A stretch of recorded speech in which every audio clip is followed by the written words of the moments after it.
I think I want to open it up. We have enough time for questions. And I'm gonna play Edlika Donahue here, so, because I want to make sure we get these clearly. Excuse me. Yes. I have a question for Willie, and it is, when you look at a piece, do you get several pieces or look at it different angles till you find the right one, or do you pick it up already knowing that's the angle I want right there that's on the ground, or do you study it or make different studies before you come up with the one you want? What I do is I get the idea. Let me get, excuse me, let me get this. This is the other one we can use. Yeah. It's on, but I think you have to switch it, right? Yeah. Yeah. It's on. Okay. You know? Now what I do is, I figure out how I'm gonna put it on the paper. And the first part I draw is the top part. And then the bottom, the circles come in. And I try to figure out how I'm gonna make it look two-dimensional. Or I guess they say three-dimensional. But most of the time, the idea mostly comes from my head. And I never draw from this thing. I mix up that's just the idea, you know, the idea, where I get the idea from. But most of the time, I draw it out of my head. Let me make sure this one is on. Let me make sure this one is on. Okay. Yeah, it's on. Okay, okay. All right. Questions, other questions? Come on, some of your students have questions. Sure. Don't be shy.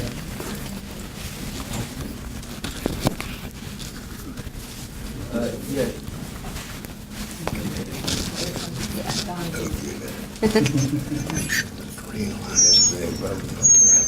That one has the red light on. You may want to check it. Yeah. Who had a question? Okay. When working with your pieces, do you start by having just a simple sketchbook, or was this question already asked? Sketchbook and then putting it onto the large paper? I started on the book. When I started on the book I'm gonna draw it on. I never, every night when I run out of paper to draw on, that's when I do. Yeah. Now, You don't do preliminary drawing. No.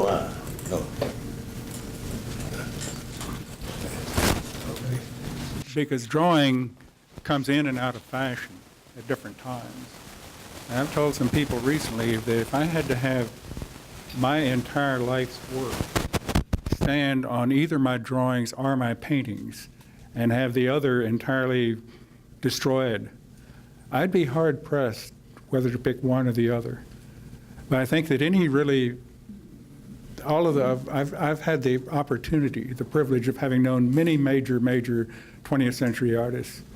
And I've never met any of them who didn't respect drawing as something that painters, sculptors, printmakers, everybody in the arts seemed to have in common. Everybody in the arts seemed to have in common. And the arts drawing can be just as great a work of art as anything else. And none of us ever get to be as good as we ought to become in just draftsmanship, because it helps you with everything else. Could you stand up?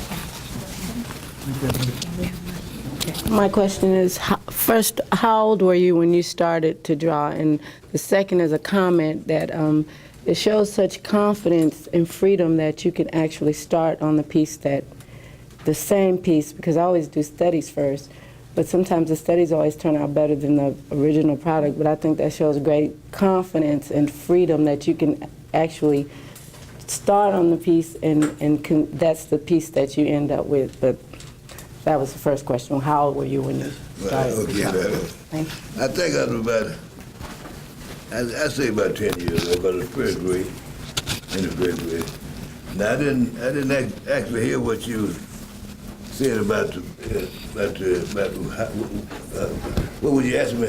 Did I start? How did I start it, or what? I asked how old you were when you started to draw. I was about 10 years old. Yeah. When I found out, I was 15. Oh, okay.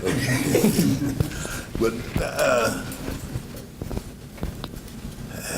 somebody else asked something. And then I think part of the question too was, you don't, about making preliminary sketches? No, No, you don't make, you just start on the piece until you finish the piece, pretty much, and that there's no not necessarily any preliminary sketches to But see, the first one, I guess the first drawing is what you call it, the preliminary drawing. And if I get the first one, then I can do the rest of them. Okay, okay. Answer the question. Okay. I want to ask you a question, Willie, that I think that probably most of us who make drawings over the years might have. And that's that, what percentage of your work do you scrap as not being up to par? You don't ever get to see it. No one gets to see it, right? Yeah. But would you estimate what percentage of them, do they come along pretty? Yeah, well, imagine, you see, when I started, when I started as like a people write a book. And if the first one turned out all right, the rest of them will. And if the ones that I don't, the ones that I don't like, nobody never gets to see them. I think I've heard that before also. Other questions? Yes. Yes, hang on. The question I would like to ask is, what do you see when you see the blank piece of paper? Do you see a reflection of yourself when you're drawing, or do you see just the void and you're just creating to make something else? Do I see a reflection of myself? Yes, do you see a reflection of yourself onto your drawing?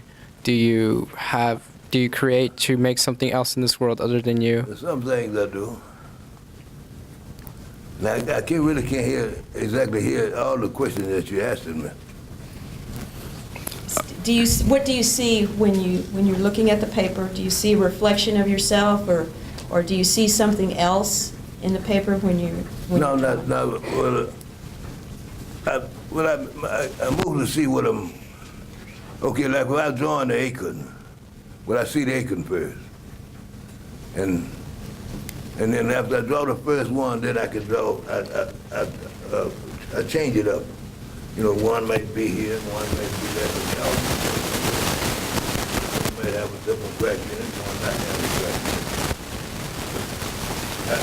I often wondered about seeing myself. I mostly do just one thing, and I often wonder if I'm drawing myself, but you know, and I often wonder. Yeah. Sure. Can you tell me something really unique about your drawings? Something unique about your drawings? I want you to tell her something unique about your drawings. Can I tell her something unique about it? Yes. It's a hard question. I guess it's me. No, that's no, but unique. Let's see, I might have to show it to you then. Unique. What do you call unique?